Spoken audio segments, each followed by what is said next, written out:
Hello po mga kasolid, mga kablog, no? Day 3 po, no? Ng pag-aalaga natin ng kuting, no?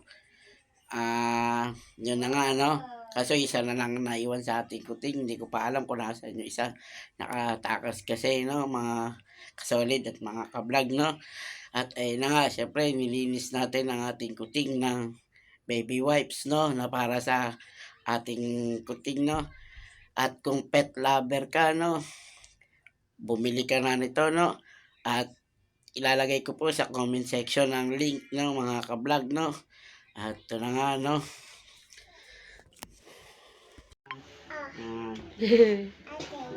At day 3, punasan natin ang kitten. Yung dami Wala kong na siyang tupiin. muta. Si Arian, Wala na siyang patsaway. muta, mga kasolid. Ganda na mata niya, oh. Hmm. Makain yung iba namin pusa, oh. Oh. May mga ampon kami dito. Orange. Yan po. Nawawala yung isa, no? Ito ko, yan mga kasolid, no? Kung kayo mga pet lover, bili na rin kayo nito para sa inyong pet, no?